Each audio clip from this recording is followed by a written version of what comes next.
former campaign communication advisor, author of Patriots of Two Nations, Why Trump Was Inevitable and What Happens Next. Also, media expert Spencer Critchley is here. Welcome to Sunday Morning Matters. How are you, sir? I'm good. Good to be here. Thank you. I want to start with Tuesday night. It's the first debate. So from you as a media expert, who do you think will be more prepared for it? That's one. And two, both Trump and Biden have many out loud political gaffes. Will this be informative or more of a circus? What do you think? I would say in terms of preparation, President Trump famously does not like to prepare. He likes to trust his instincts of the moment. I think that's both a strength and a weakness for him. I think former Vice President Biden will no doubt be very well prepared, including, I hope, prepared for how to deal with Trump's unique debating style.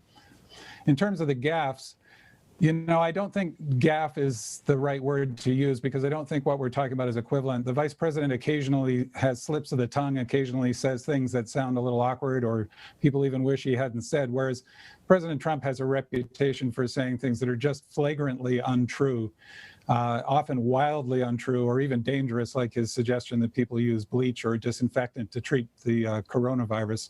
So I don't think that's comparable, really. I do think people will be paying a lot of attention, unfortunately, because that's the way branding works, and both of them have been branded that way. Well, I want to move to polls now because we do see Biden up in Florida. That's the big battleground state, and other battleground states. But Trump is closing in if you look at those polls. So really, it could be a toss-up here. Do you think Trump's base will come back, much like 2016? They always call it the silent majority. How much should we read into the polls at this point? I always caution people not to read too much into any individual poll and not to fall for the mistake that polls predict the future. It's like the stock market.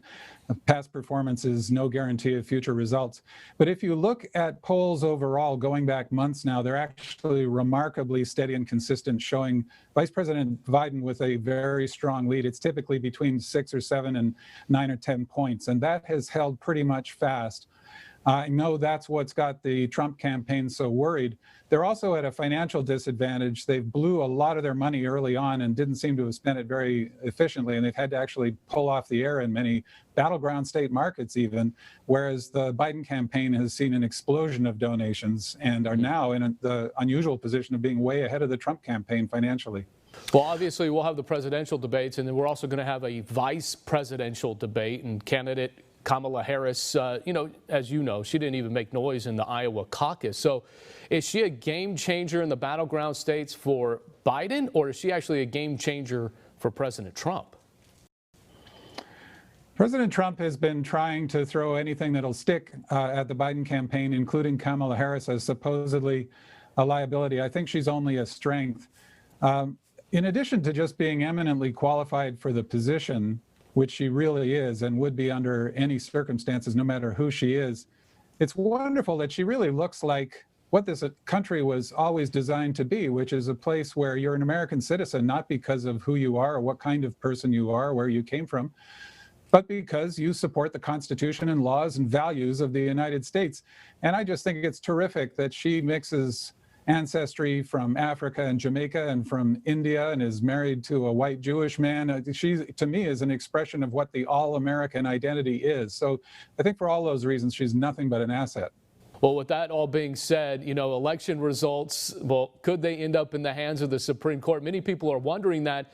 And even this week, President Trump said, Spencer, that, he doesn't know if it's going to be a transfer of power. He wouldn't commit to it if that should happen. What do you make of that? And obviously, maybe if this whole thing ends up at the Supreme Court level.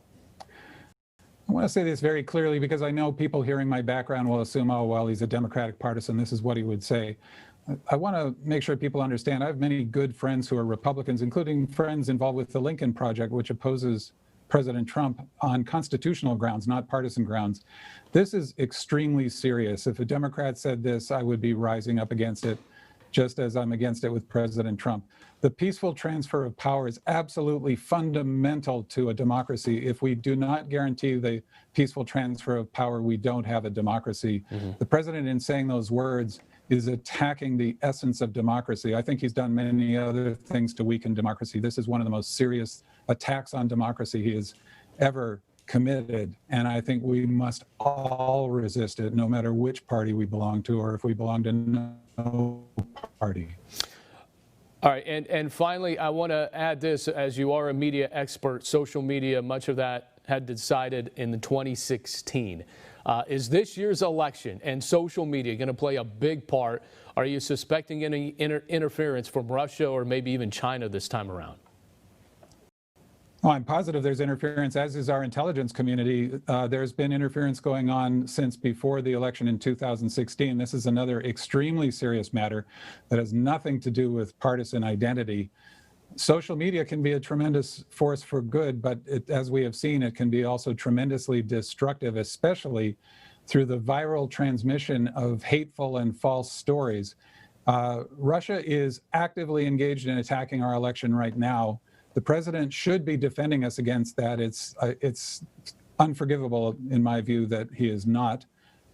He's always claimed this is a hoax. The entire intelligence community says that is not true. It is happening now, and it is a very serious threat. Spencer Critchley, hey, we appreciate your time. A lot of good stuff there, and we'll be looking forward to reading your book as well, as I will have that in my hands very, very soon. Appreciate the time.